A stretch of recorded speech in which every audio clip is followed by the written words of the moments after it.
मोदी जी यहाँ चुनाव लड़ रहे हैं। मैं आज भारतीय जनता पार्टी के पक्ष में यहाँ बात करने आया था।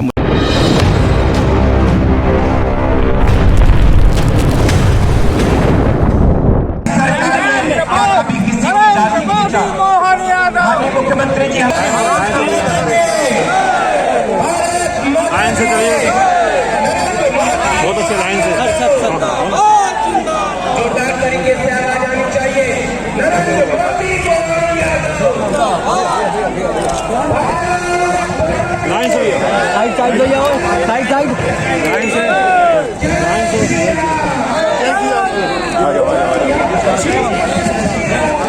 बस पीछे लाइन से भारत माता की लाइन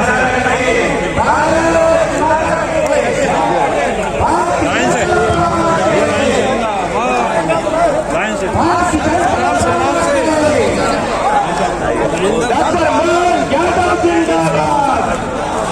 भाई साहब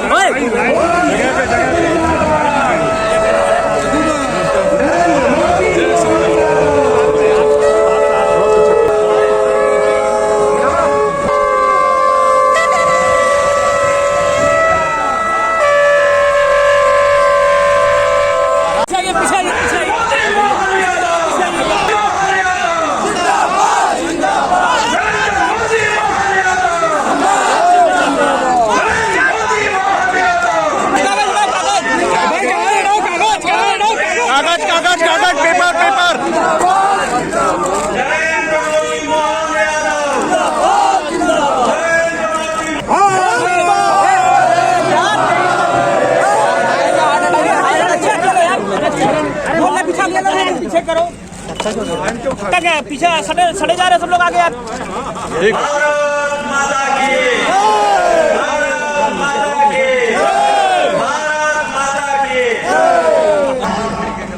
विधान परिषद के सदस्य पूर्व में प्रदेश के महामंत्री आदरणीय अशोक कटारिया जी हुआ है। पूरे प्रदेश में, पूरे देश में कांग्रेस पार्टी, समाजवादी पार्टी के लोग दो प्रकार के भ्रम फैला रहे हैं। माँ गंगा का किनारा और दुनिया की प्राचीनतम, वास्तव में वो भी बहुत बड़ा काम है। मैं दोनों महापुरुषों को प्रणाम करता हूँ, दोनों को स्मरण करता हूँ और उम्मीद करता हूँ कि आने वाले समय में बचावलाल जी के लिए भी यहाँ मूर्ति स्थापना करके उनको भी उनके किए गए काम के कारण से जीवन भर के लिए याद करेंगे।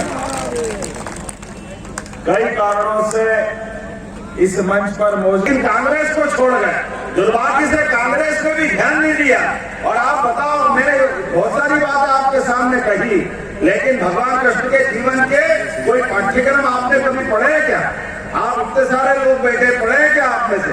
भगवान को पाठ्यक्रम से बाहर कर दिया, सनातन संस्कृति पे हमको गर्व करने का मौका हटा दिया। मुझे इस बात की प्रसन्नता है और आप और भाग्यशाली हो। बनारस के लोग तो धन्यवाद के पात्र हैं। आपने माननीय मोदी जी को सांसद बनाया, उनने सरकार बनाई दिल्ली में जाकर और पाठ्यक्रम में लाने के लिए नई शिक्षा नीति लाए, जिसके माध्यम से पूरे देश में शिक्षा नीति में अब हमने भगवान राम के, भगवान कृष्ण के पाठ्यक्रम का हिस्सा बनाया। अब हमारे अपने जीवन काल में हमारी पीढ़ी तो जानेगी। आने वाले समय में नई पीढ़ी भी इस बात का गर्व करेगी। और आनंद तो तब आ जाता है जब अमेरिका का राष्ट्रपति आए, इंग्लैंड का राष्ट्रपति आए और वो आकर के अपने देश के अंदर, मुझे इस बात का प्रसन्नता है कि जब हमारे देश के प्रधानमंत्री गर्व के साथ उनको ताजमहल भेंट नहीं करते, क्योंकि ताजमहल से हमारा संबंध अपनी संस्कृति का नहीं जुड़ता। लेकिन आनंद तो तब आता है जब भगवान ने वो महाभारत के भीषण युद्ध में भी अपनी शिक्षा के बलबूते पर पवित्र गीता जैसा ग्रंथ लिया और उस गीता के अध्याय से जीवन में कर्म के सिद्धांत की स्थापना की। प्रधानमंत्री और राष्ट्रपति अमेरिका को दे करके देश को गौरवान्वित करते, हमारा आपका तो सबका सीना 56 इंच का हो जाता। बोलो होता कि नहीं होता है? हमको आनंद आता कि नहीं? बोला कृष्ण कन्हैया लाल की, इतना आनंद आता है। अरे गीता जैसा पवित्र ग्रंथ कांग्रेस और उनके साथ वाले सारे गठबंधन के लोग ये गीता से नफरत करते हैं। भगवान राम और कृष्ण के मामले में अरे बड़ा आप तो देवभूमि उत्तर प्रदेश के वासी हो, आप सबसे ज्यादा कौन जान सकता है। लेकिन सुप्रीम कोर्ट को मानो, कोर्ट का सम्मान करो। सुप्रीम कोर्ट ने फैसला कर दिया कि हाँ, भगवान राम का स्थान वही है, वही सरयू का किनारा, वो जनक सुता वही अपने भगवान जनक के लड़के हैं। लेकिन राजा जनक के उस स्थान पर भी भगवान राम के मंदिर बनने के लिए कांग्रेस ने अड़ंगे लगाए और बाकी भी साथ वाले अड़ंगे लगा रहे हैं। लगातार अड़ंगे लगाने का दुष्परिणाम क्या हुआ कि इस देश के अंदर आप अंदाज लगा लो, और यहाँ से इस देश से बाहर जाओ, आप अमेरिका जाओ, इंग्लैंड जाओ, जापान जाओ, जर्मनी जाओ, चाइना जाओ, और आप जाकर के केवल भारत का नाम मत बताओ और आप कह दो कि आप कहां से आए, आप ये बोलो कि मैं भगवान राम और भगवान कृष्ण की धरती से आया। जैसे ही आप बोलोगे वो अपने आप समझ जाएंगे कि आप भारत से आए हो। दुनिया को मालूम है कि वो ये भगवान राम और कृष्ण की धरती कौन है। बताओ, ये जानकारी है कि नहीं है? लेकिन नहीं मालूम है तो किसको नहीं मालूम है? ये कांग्रेस और ये इनकी साथ वालों को मालूम। ये एक भी व्यक्ति भगवान राम के धाम पे दर्शन करने को भी तैयार नहीं। आप बताइए, वोट मांगने आपके दरवाजे आए तो आप उनसे कहना, भाई भगवान राम भगवान कृष्ण की धरती पर आप दर्शन करने गए क्या?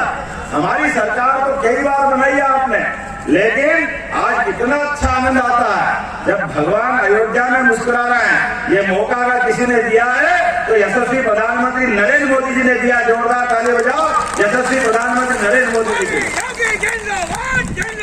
और हमारे लिए सौभाग्य की बात है, यशस्वी मुख्यमंत्री योगी जी का भी जोरदार ताली बजा के अभिनंदन करो। हमारे सारे धाम मुस्कुरा रहे हैं। मुझे ध्यान में आता है योगी जी के माध्यम से जब भगवान अयोध्या में मुस्कुरा रहा है। मैं महाकाल की धरती से आता हूँ, माननीय मोदी जी उज्जैन आए और उज्जैन में बाबा महाकाल के महालोक का अद्भुत स्थान बना है। आप में से कौन कौन आए उज्जैन? हाथ खड़े करके बताओ। अभी आने नहीं करने का, आपको सबको निमंत्रण दे रहा हूँ, आप अभी बार आओ, आपके भाई की सरकार है, आप सबका अभिनंदन करूंगा उज्जैन में। सारे लोग आओ धूमधाम से। इतना अच्छा तीर्थ है, हमने वहां संग्रहालय बनाया।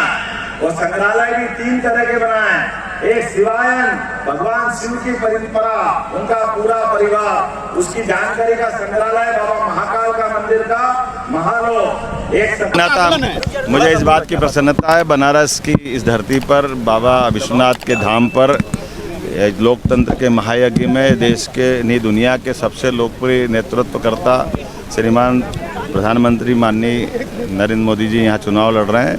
मैं आज भारतीय जनता पार्टी के पक्ष में यहाँ बात करने आया था। मुझे इस बात का संतोष है, मैंने हमारे अपने संत शिरोमणि रविदास जी की जन्मस्थल पे भी दर्शन किए, यहाँ जनता के बीच सभा भी की, और जिस प्रकार से रिस्पांस मिल रहा है मैं बता सकता हूँ कि अभी तक के सारे रिकॉर्ड तोड़ते माननीय मोदी जी प्रचंड बहुमत से जीतेंगे।